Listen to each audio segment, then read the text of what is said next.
Well, we came crashing back down to earth today. Just like Velus Jones Jr. not being able to do anything as always and dropping everything in the end zone, I really just can't with this guy anymore. I think he should be released. I don't think he should have ever made the roster. I think Fountain should have made the roster over him. But that's my opinion, and we all learned it tonight on Sunday Night Football. Bears fall to the Chargers 30-13 on Sunday Night Football in Los Angeles. Tyson Bagent struggled in a lot of ways, did good in others, and I'm going to break that all down for you guys. Luke Getsy absolutely has to go. Why am I smiling while saying all that?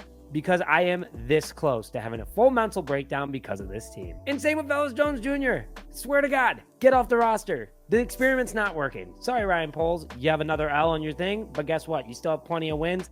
Gotta take your L's when you have them. Hello, everyone, and welcome back to this episode of Just Another Year Chicago. My name is Nick Rohde, and thank you as always for tuning in. Bears had their good plays, and this game could have gone a lot of different ways, and they had a lot of their own bad play. The officiating was absolutely horrendous tonight, as always, and they got beat this week like they beat the Raiders last week, letting the Chargers get little by little gains, slowly gaining confidence, and slowly ripping you apart. The hottest defense in the NFL over the last 5 weeks got torched in the first half, adjusted well in the second half, but guess what? Doesn't matter. We still lost the game. But there was good that came out of today, and I'm going to break it all down for you guys. And Justin Fields should be ready to go next week against New Orleans. So let's jump into the good. Our good friend, our co-host every now and then, and also Chicago Bears running back Darrynton Evans scored his first touchdown in the NFL today. That's our guy right there. Huge in the Bears community, huge in the overall NFL community, and one of the nicest guys and hardest workers you'll ever meet. No one deserved it more than Evans. Evans had 4 rushes for 18 yards, including his rushing touchdown, and 3 catches for 22 yards. Guy was a workhorse today for being RB3, and he did a fantastic job.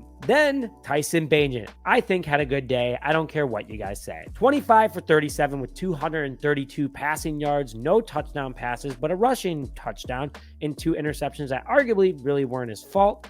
Bagent had what he had to do with. To start with the good, he showed he had a deep arm going 41 yards on the opening play of the game to Darnell Mooney. And of course, it was Darnell Mooney's only catch because Luke Getsy doesn't know what he's doing. One of his 4 targets on the day, you take away and not use one of your better offensive players, you are going to lose the game. But Bagent kept sticking it to Getsy and kept going to DJ Moore for 4 catches for 55 yards. But of course, there was only 6 targets on Moore for the entire day. You're not using a guy that you used the number 1 overall pick to trade for. Something is going very wrong here. But a 13.8 yard per average for Moore today, not bad. If you're a fantasy owner, good for you. But if you're DJ Moore, I would be pissed. And then Bagent scored a rushing touchdown today. Came late in the game. We were probably going to lose anyway, but guess what? Bagent showed that he's going to keep fighting, and that's going to help his NFL journey because after he's done with the Chicago Bears, whenever that may be, he's going to be a great backup somewhere else. And then Bagent also got the tight end game working. Cole Kmet had 10 catches for 79 yards, 7.9 yards per catch,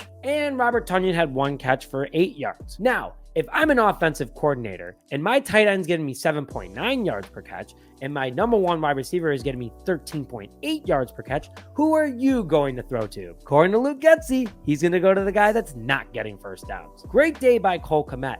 Terrible day by Luke Getsy, but great day by Tyson Bagent, in my personal opinion. And also, if you don't have the play called dead when Cole Kmet clearly was still going forward, on top of it, Velus Jones Jr. not dropping a pass in the end zone, and then also just having overall better plays called by your offensive coordinator, I think Bagent could have won the game today. And honestly, the defense, if he would have called the game, Matt Eberflus being he, called the game like he did in the second half, this could have been a lot closer game. The defense had a turnover later in the game, trying to gain momentum for this team. A nice little strip. Love that for them, but it was too late in the game to make anything happen. Rookie Tyreek Stevenson, though, had himself a hell of a day. 12 tackles, 10 of them being solo. Great day by the rookie against a very tough wide receiver room. And then TJ Edwards, another solid performance. Yes, he did absolutely get cooked on Akers' first receiving touchdown of the day to open up the game, but Edwards had arguably the best stats out of anybody on defense. 13 total tackles, 2 quarterback hits, and 2 tackles for loss. Love this guy's signing, and he's doing an absolutely fantastic job. And like I said,